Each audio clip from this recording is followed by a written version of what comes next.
the light and shadow of the U.S. drama system and the shackles of seasons. One of the biggest characteristics and essences of the American television industry is that they never leave a massive hit or highly talked about tentpole project as a one-off. In the Korean drama market, even if a mega hit creates a massive syndrome, it often wraps up cleanly with a single season according to its originally planned narrative arc, and cases of forcing unnecessary sequels are relatively rare. On the other hand, in the ecosystem of giant streaming platforms like Netflix and major Hollywood studios, there is a very strong tendency that when a single IP intellectual property achieves massive success, they unconditionally produce the next season to continue capitalizing on its buzz and enormous profitability until the very end. The brilliant glory of Season 1 that captivated the world. The ultimate beneficiary of this American capitalist production system, and a highly anticipated follow-up, is Season 2 of Netflix's Beef. The previous season was met with immense critical acclaim and popularity worldwide, virtually sweeping major American award ceremonies, including the Emmys, Golden Globes, and Screen Actors Guild Awards. While the Korean title loosely translates to Angry People, the original title, Beef, meaning a grudge, complaint, or feud, better encompasses the black comedy essence of the show. Audiences and critics alike praised how perfectly it captured the irritated, complaint-filled people carrying layers of internal frustrations ready to explode in modern society. Meticulous details and relatability as the core of success. The biggest factor behind Season 1's mega-hit status was its bone-chilling details found in everyday life. It took a potentially narrow subject, the exhausting lives of Korean Americans and Asian immigrants living in Los Angeles, and brilliantly expanded it into a universal tale of the anger and depression inherent in all modern people. This was largely thanks to creator, director, and writer Lee Sung-jin, who intricately and delicately structured the very bottom of human psychology and conflict, allowing viewers across the globe to resonate with the narrative, the harmony of overwhelming acting and plausible development. Furthermore, the overwhelming acting prowess of the two main leads, Stephen Yoon as Danny and Ali Wong as Amy, who perfectly anchored the series, was simply masterful. Both swept Best Actor and Best Actress awards for their chillingly perfect portrayal of a beast-like war of nerves, desperate to tear each other apart, and the emotional roller coaster that ultimately led to a catastrophe. Additionally, the show's plausibility explaining exactly why these characters had no choice but to engage in violent road rage and extreme emotional outbursts was built so solidly and densely that viewers could fully understand and empathize with their unraveling mental states. The introduction of an unconventional anthology format.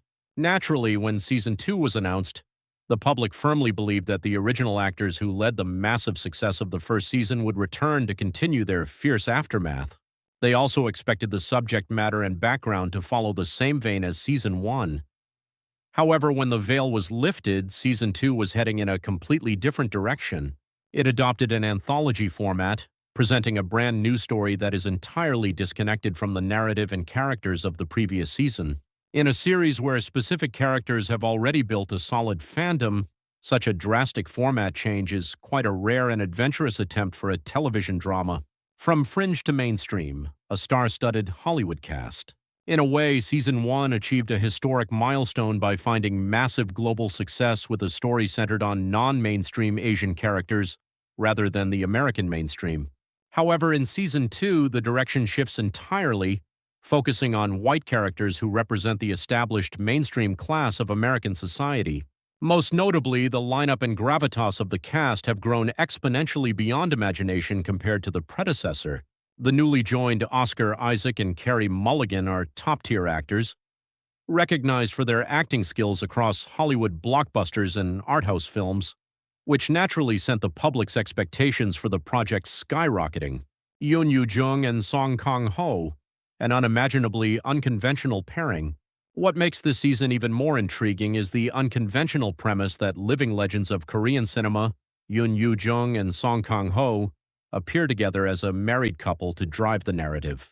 Although, to clarify the facts, unlike Yoon Yoo-jung's confirmed casting, Song Kang-ho's appearance or specific plot details were not officially announced by Netflix's lineup, meaning this is likely an exciting fan cast rumor or a highly secretive behind-the-scenes discussion. Nevertheless, the mere fact that rumors circulated about Song Kang-ho politely declining at first but eventually joining due to Yoon Yoo-jung's persistent persuasion, and that they were discussed as core characters shaking up the narrative flow, was more than enough to capture the attention of fans at home and abroad. The prelude to a tangled melodrama at a country club. If you look closely at the developing structure, there are many similarities to the framework of the previous season.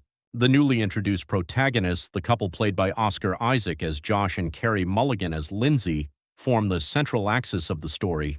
They are the general managers and partners running an exclusive country club where America's wealthy upper class gathers.